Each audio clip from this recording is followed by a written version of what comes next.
Yo, yo, yo, what is going on, my beautiful brothers and sisters, fellow radiators of love? My name is Jamal Pope, aka J Phoenix, and this is going to be your daily tarot and astrology reading for Friday the 13th, September, Friday the 13th of 2024.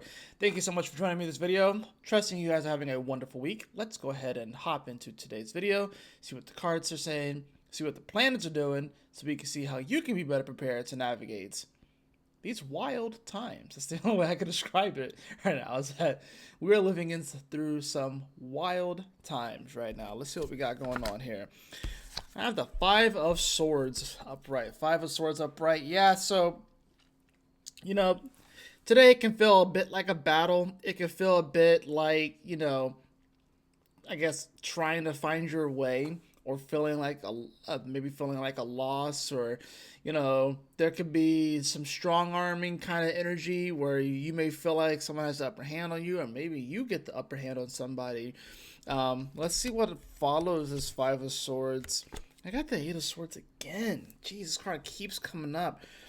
It feels like the energy is stuck. I mean, the fact that this card keeps coming up, it just lets me know that people are feeling stuck.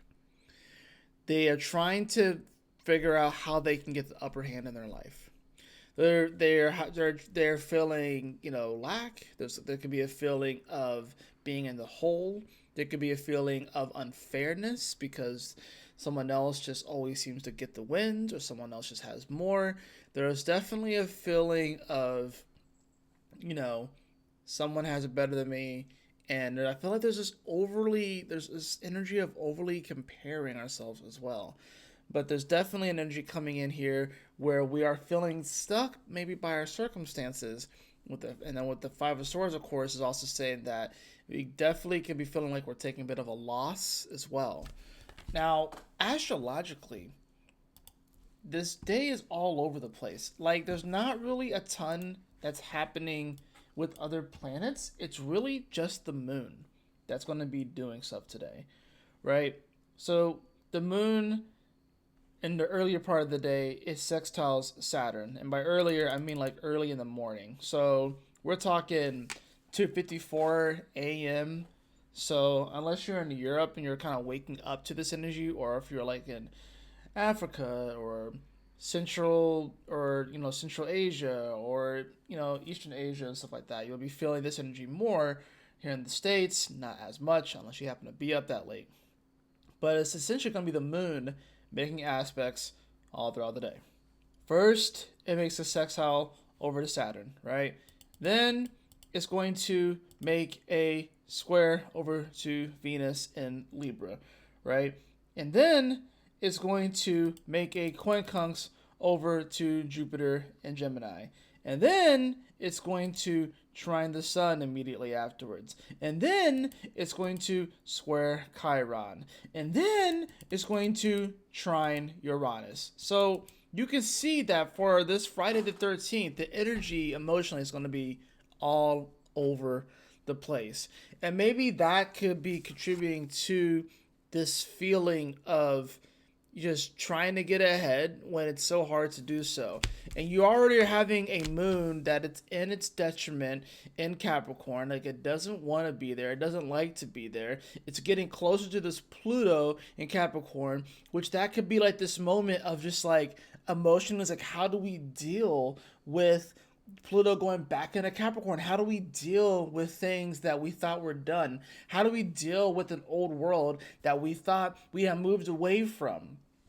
How do we deal with it? Because the last time that the moon was, I don't believe so. At the last time that the moon was here, yeah, Pluto was in Aquarius. The last time that the moon conjuncted Pluto. So now we get to deal with the moon conjuncting Pluto for one of the last times it will in Capricorn. We're not going to see many more of these conjunctions. We'll see another one in October, and I think we get maybe one in November, but I'm pretty sure that these are going to be coming to its close. Like, so yeah, we'll get one in October, right? And then we'll get, looks like one in November, but then after that, it will be, let's see, with this one, let's just go back. Yeah, so we literally have two. We have two more after this, right? So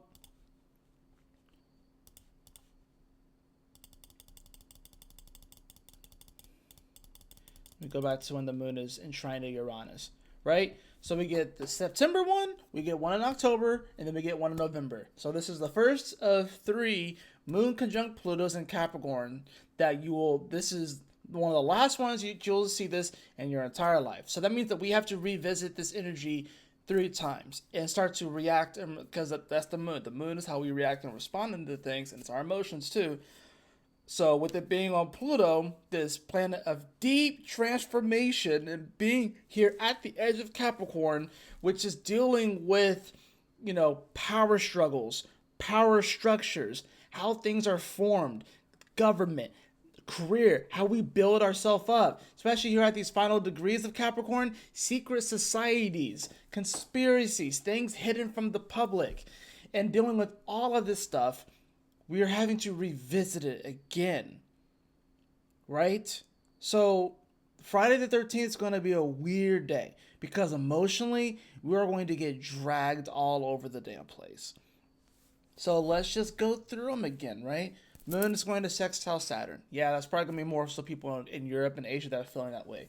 All right, so yeah, we're reacting, responding in a more Capricornian way. It's sextiling over to Saturn, right? Saturn does rule Capricorn. So there could be an opportunity that opens up here. Because whenever I think of sextiles, I think of opportunities. So yeah, there could be an opportunity to react and respond to something that's more Saturnian and maybe trying to figure out how to go with the flow of things, but also find the structure within it because Saturn is in Pisces. But this is all about trusting the timing of things because Saturn is about time, but in Pisces, time is an illusion. So it's like, can we trust the timing of things right now? Can we trust that things will fall into their place? And I think this is also about, can we be mature about this? Are we going to respond and react in a volatile way, in an immature way, or can we be mature adults about this? And this also brings up questions of integrity as well, right? Moon square Venus. This is definitely going to bring up feelings of unfairness with Venus being here in Libra, right? It is at home in Libra, right? But that's the thing about this. We can be, especially when it comes to responding to the Capricornian things like career, legacy, how we build up our lives, maturation, adulting, the hard shit in life, and a square to Venus in Libra, which just wants to feel good and wants to feel balanced and wants to receive that the challenge here is that it's not always going to feel the best, and it's not always going to feel fair. It's not always going to feel balanced. It's not always going to feel like it's harmonious, right? When it comes to Jupiter, that's going to be awkward. Jupiter over here in Gemini, like I said, is a big cat trying to fit into a small box. And, this is, and it's the other part about this too that makes it a bit awkward too. And this is going to be kind of weird to say, but like you're seeing all of the things about, at least here in America, right? About, migrants, right? And it's not just here, it's also in Europe. There's an issue, people are having issues with the sheer influx of migrants. It's not so much that migrants itself is the issue, it's the fact that there's so much to accommodate, right? It's like you can have a town of 50,000 in Springfield, they get an influx of 10 to 20,000 migrants, that's 40% of their population suddenly coming in. That puts stress on the resources, which is Capricorn too, that puts stress on the resources and the structure of how things are. Jupiter does rule Sagittarius, which is foreign places and foreign people. Gemini is the local. So now you're bringing all of that energy into the local, and it can put stress on that local community. Like, I'm just being real. That's very Jupiter and Gemini. So it's no wonder that this issue is coming up where foreign people are coming into local communities and it's causing issues mainly because it's hard to accommodate that massive influx of people. And people are going to be reacting and responding more to it, and it's going to be coming from an awkward angle because it's a 150-degree angle that the moon and Capricorn will be making to Jupiter and Gemini. Moon trine the sun. At least we get some positive energy here, right? Even though the moon is in its detriment in Capricorn and the sun is in Virgo, right? At least it's a trine and it's harmonious. But this is once again asking us to look at the day to day reality of things, to be real about stuff, and to try and find some sense of order here, and to know that things have their place, with Virgo, and there's a level, I guess, of precision that we have to have as well. So this is going to be how, like, maybe we can define things out, write things out. And that's the thing about Virgo, is like it's still like traditional ruler is still Mercury. So writing things out, getting your thoughts out on paper, so you can actually physically earth see them, right? And then kind of going from there. Moon square Chiron, right? Once again, pretty awkward energy right here. It's a square. It's going to present some challenges. Chiron, the wounded healer. I also call it the key to our superpowers. And this is going to be like, well, shoot, we may be reacting, responding more in a Capricornian way. And then Chiron in Aries is like, well, who are you?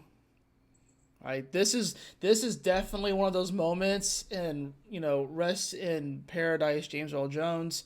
This definitely is sort of like one of those moments where Simba is talking to his father who had recently passed on, and he's telling Simba, remember who you are.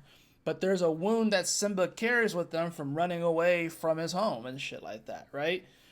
That's one of his wounds, right? Remember who you are. Aries, who are you? Right? And the moon is squaring that. And of course, Capricorn, the moon can represent, of course, the family. It also can represent the past and memories. And Capricorn is like that ruler. It's the top of the chart. It wants to be the ruler as well. Even though, Mufasa, you could say, is really more Leo. But just from the standpoint of being like the leader or the boss, that's what Mufasa was, the leader or the boss. So it's like Simba had this moment where he connected to his father in the clouds and shit like that, and he was like, Simba, remember who you are. And Simba's like, no, don't leave me. Like, that's Moon square Chiron.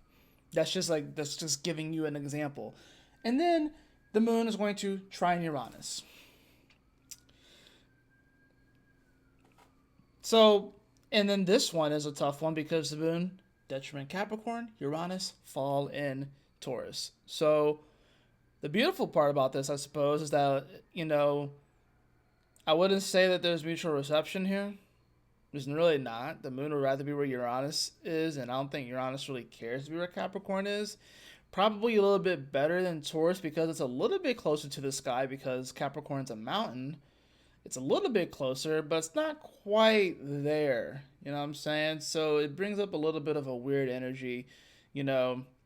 This can help us to maybe connect with other people in a sense, especially when it comes to like matters of like business, or it comes to matters of like, coming together to build something, so that could be a nice a nice thing that can come up here.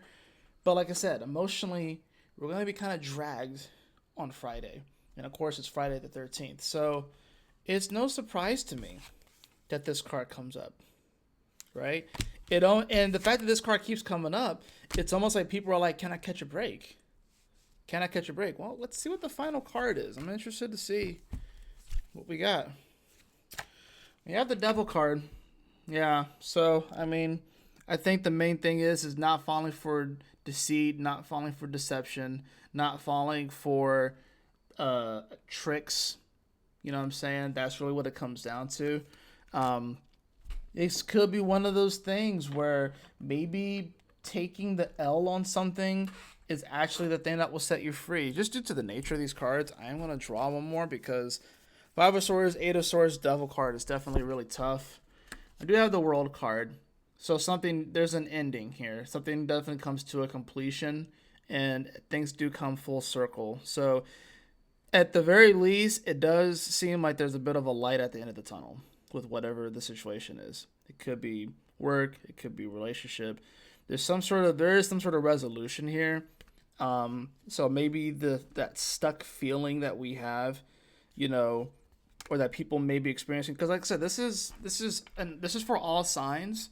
So this may resonate, it may not, but there is a culmination here, and an overall resolution to the story of this day. So that's positive. I think this is one of those things where it's like there are definitely some important life lessons that come out of a day like today, where emotionally we're kind of being whipped around and feeling like, when is it going to end? When am I going to get a win? When am I going to get a come up? When am I going to not feel stuck anymore? It does feel like it ultimately will resolve itself, but there's definitely some hurdles and there's definitely some challenges. I do have the throat chakra. So maybe the way that we get, so this maybe has a lot. These were swords, 5 of Swords, 8 of Swords. So maybe what's stuck is we need to speak up, right? I'm not even gonna really read this. We need to speak up and express what's really in our heart, you know. And I think that's really what it comes down to. So, you know, this is gonna be about integrity, standing on what you know to be true. You know, if you mean no, say no. If you mean yes, say yes. And that's really what it comes down to. You know, you have to be able to express yourself. You can't hold it back anymore. What's like the fact that the throat chakra came up and I have 8 of Swords here and 5 of Swords is telling me that there's blocked throat chakras. Like, a lot of people have a blocked throat chakra. So that's why it's incumbent to speak up. You know what I'm saying? Or at the very least, write things down. You know, write it down so you can kind of get it out. And then you can kind of like look at it, read it, and then ask yourself, does this resonate? Does it not resonate? But that's what it's going to come. That's what it's going to come down to. So unblocking the throat chakra is going to be massive today. Whew. Quite a wild Friday the 13th, but you know, yeah, that's what I got for you guys. So I trust that this message will assist you on your journey today. And y'all take care, stay blessed, have a wonderful day. I will see you all on the next video. Peace.